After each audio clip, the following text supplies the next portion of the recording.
বিয়ে করার আগে আপনি কি করবেন? আগে আপনি দোয়া করবেন। দোয়াটা সবাই পারেন, বেশি বেশি দোয়া করবেন। এখনো যারা বিয়ে করেন নাই, আজকে থেকে এই দোয়া চালু করেন।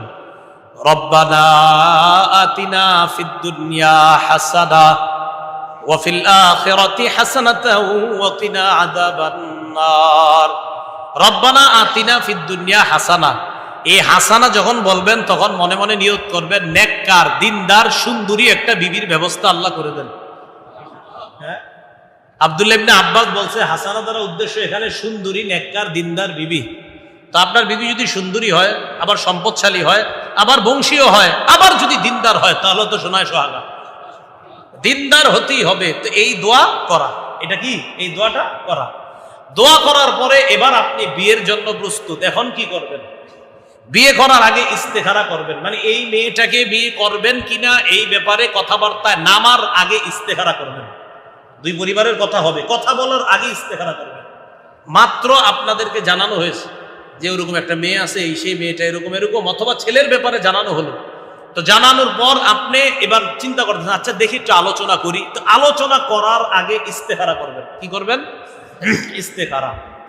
ইস্তেখারাটা কিভাবে করবেন আমি আরবিটাও বলতেছি, বাংলাটাও বলি। আরবিটা মনে রাখতে পারলে ভালো, না পারলে বাংলাটা তো ইনশাল্লাহ মনে রাখতে পারবেন। রাসূলুল্লাহ সাল্লাল্লাহু আলাইহি সাল্লামের সাহাবী আবু আইয়ুব আনসারী রাদিয়াল্লাহু তাআলা আনহুর বিয়ে করবে। তো বিয়ে করার সময় কি করবে? পরামর্শ করতে গেছে নবীজির কাছে। যেমন আপনারা অনেক মুসল্লিরা ইমাম খতিব সাহেবদের সাথে পরামর্শ করেন না? একটা কিতাব আছে আপনার সহিহ ইবনে হিব্বান, এই কিতাবের 4040 নম্বর হাদিস, 4040 কত হয়? 4040। এই হাদিসের মধ্যে আসছে আবু আইয়ুব আনসারী রাদিয়াল্লাহু তাআলা রাসূলের কাছে গেছে। যাওয়ার পর বললেন, হুজুর আমি তো বিয়ে করব, কি করি? নবীজি বললেন, উক্তুম, তুমি যে বিয়ে করবা এই বিষয়টা গোপন রাখো। বিয়ের বিষয়টা, হুজুর মেয়ের পক্ষ থেকে প্রস্তাব আসছে, এরকম কথাবার্তা, কি করব? তো নবীজি বললেন গোপন রাখো। তাহলে আমাদের প্রথম কাজ বিয়ের প্রস্তাবটা গোপন রাখা। আচ্ছা, এরপর ওযু করবা। ওযু করে তুমি যত রাকাত পারো নফল নামাজ পড়বা। পড়ার পর এরপর তুমি আল্লাহর কাছে একটা দোয়া করবা। বুখারীতে আছে আল্লাহুম্মা ইন্নী আস্তাখিরুকা বিইলমিকা ওয়া আস্তাকদিরুকা বিকুদরতিক, এতটুকু আছে বুখারীতে।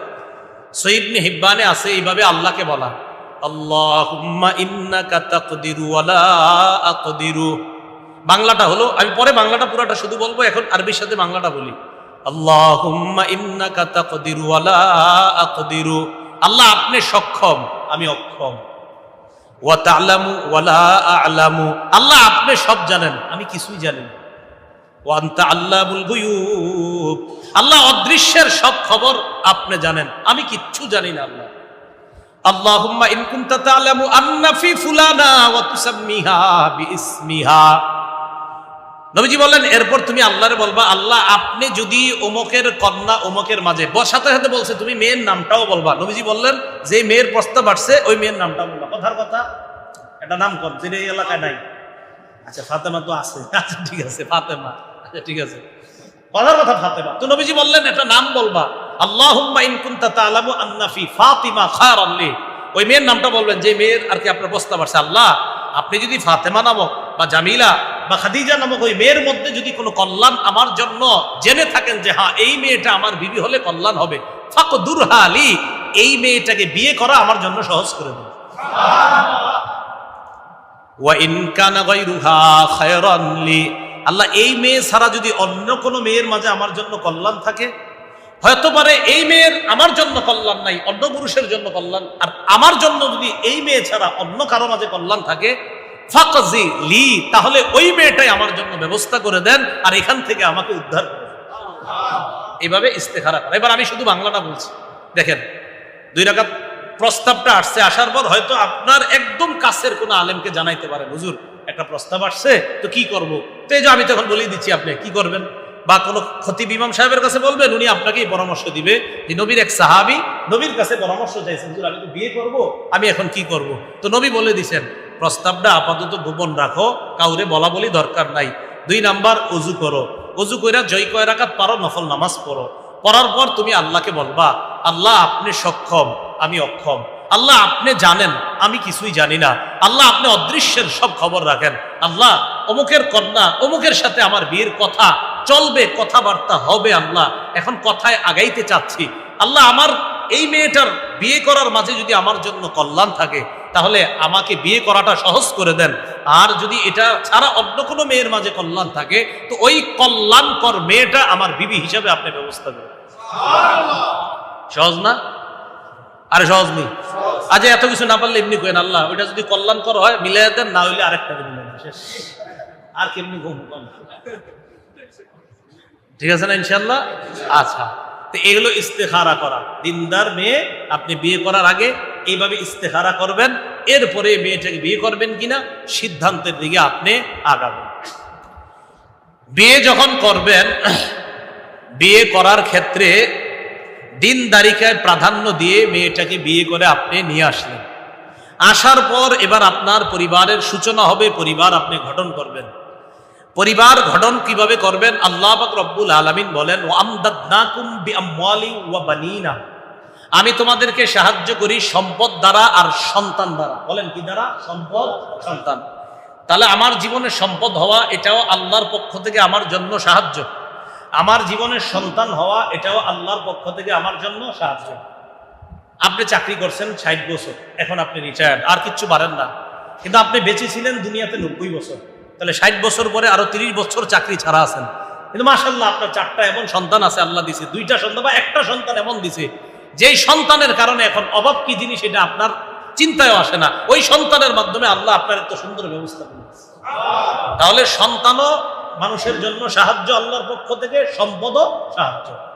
তা আল্লাহ বলেন আমি তোমাদেরকে সাহায্য করি। এই যে তোমাদেরকে সাহায্য করি সম্পদ দিয়ে আর সন্তান দিয়ে, বান্দারা, ইমানদাররা, তোমাদের প্রতি আমি আল্লাহর একটা কথা, এই কথাটাও তোমরা গুরুত্ব দিবা। কি আল্লাহ বলেন?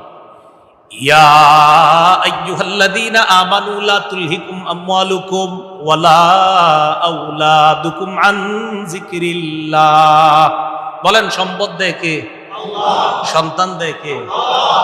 আবার বলেন আমার সম্পদ দিয়েছে কে? আল্লাহ। আমার সন্তান দিয়েছে কে?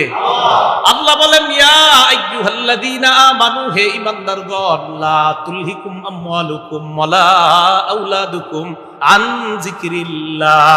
আমি যে তোমারে সম্পদ দিলাম, সন্তান দিলাম, এই সন্তান আর সম্পদ তোমাকে যেন আল্লাহর জিকির থেকে গাফেল করে না দেয়।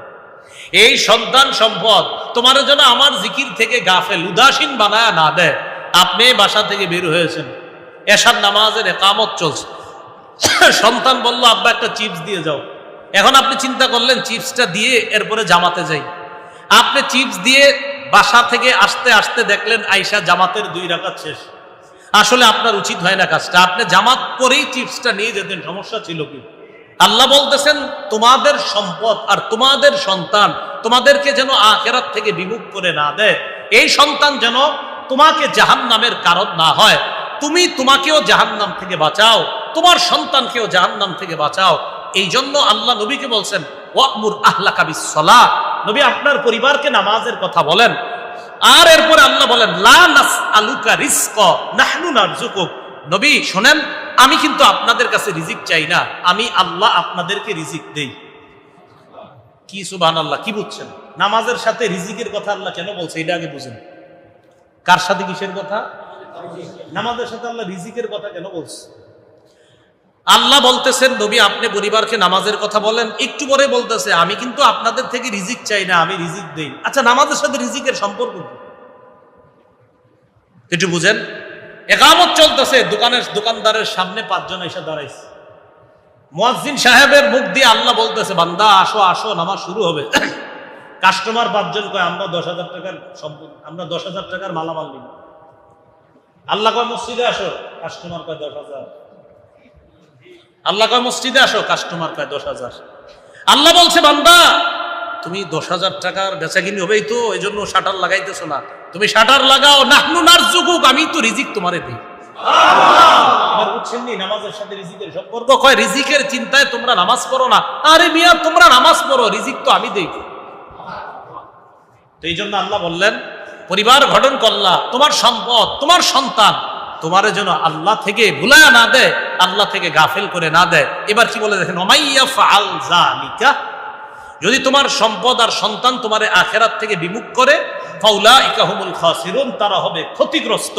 এই ক্ষতিগ্রস্ত পরিবারকে বাঁচানোর জন্য আল্লাহ বললেন সূরা তাহরিমের যে প্রথম আয়াত, আমি যে প্রথমে আয়াতটা বললাম, ইয়া আইয়ুহাল্লাযীনা আমানু কু আনফুসাকুম ওয়া আহলিকুম নারা, হে ঈমানদারগণ, কু আনফুসাকুম, তোমরা নিজেদেরকে বাঁচাও, ও আহলিকুম, তোমাদের পরিবারকে বাঁচাও, নারা, আগুন থেকে বাঁচাও, ওয়াকুদুহান নাসু ওয়াল হিজারা, যেই আগুনের জ্বালানি হলো মানুষ এবং পাথর, এই আগুন থেকে নিজেরাও বাঁচো, তোমার পরিবারকেও তোমরা বাঁচাও। এই জন্য আল্লাহ পাক রব্বুল আলামিন বলেন পরিবারকে বাঁচাও, নিজে বাঁচো। তো সেখান থেকে আবার ফিরে আসি আমরা, পরিবার গঠন হবে একটা পুরুষ একটা নারীর মাধ্যমে। কয় পুরুষ নারী? কয় না না, মুসলমানরা ইমানদার নারী ইমানদার পুরুষ। আল্লাহ বলছে, নবী বলছে শুধু ইমানদার? কয় না না, শুধু ইমানদার না, নেককার ইমানদার পুরুষ, নেককার ইমানদার নারী, এদের মাধ্যমে একটা পরিবার যখন গঠন হবে, তাদের যে সন্তান দুনিয়াতে আসবে, আমি নবী আশাবাদী ওই সন্তানরাও কল্যাণকর সন্তান হবে। এদুরু কথা কি আপনাদের সবার বুঝে আসছে? আল্লাহ পাক রব্বুল আলামিন আমাদের সকলকে এই যতটুকু কথা বললাম, আমাদের প্রত্যেকের পরিবারগুলা এইভাবে আদর্শ পরিবার হিসেবে যেন আমরা গঠন করতে পারি, আল্লাহ তৌফিক দান করেন। আজকে আরেকটা জায়গায় যাব, সেখান থেকে ইনশাল্লাহ বাড়িতে যাব, বাড়িতে চলে যাব।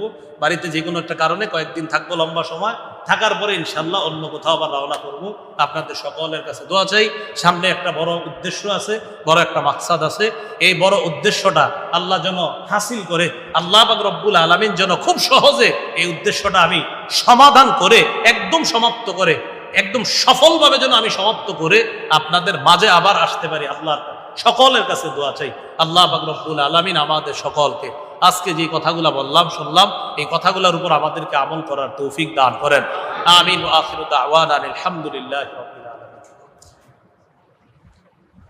আলহামদুলিল্লাহি রাব্বিল আলামিন ওয়া আখিরাতু লিল মুত্তাকিন ওয়াস সালাতু ওয়াস সালামু আলা সাইয়্যিদিল আমবিয়া ওয়াল মুরসালিন ওয়া আলা আলিহি ওয়া সাহবিহি আজমাইন। ربنا ظلمنا أنفسنا وإن لم تغفر لنا وترحمنا لنكونن من الخاسرين رب ارحمهما كما ربياني صغيرا رب ارحمهما كما ربياني صغيرا। মাবুদ মেহেরবান মাওলা, আল্লাহ আমাদেরকে আপনি মাফ করে দেন, জীবনের সব গুনাহ খাতা মাফ করে দেন। আমাদের মধ্যে যারা অসুস্থ সকলকে সুস্থ বানায় দেন, যারা ঋণী ঋণ পরিশোধের ব্যবস্থা করে দেন, যারা অভাবী অভাব দূর করে দেন। আল্লাহ আমাদের দোয়া আপনি কবুল করেন। আল্লাহ এই মসজিদ, মসজিদের ইমাম, খতিব, মুয়াজ্জিন, মুসল্লি, এলাকাবাসী, মুতাওয়াল্লি, সভাপতি সকলকে আপনি কবুল করে নেন। আল্লাহ অনেক শ্রমিকরা এখানে উপস্থিত আছে মাওলা, আল্লাহ অনেক বাসাওয়ালারা এখানে উপস্থিত আছে মাওলা। আল্লাহ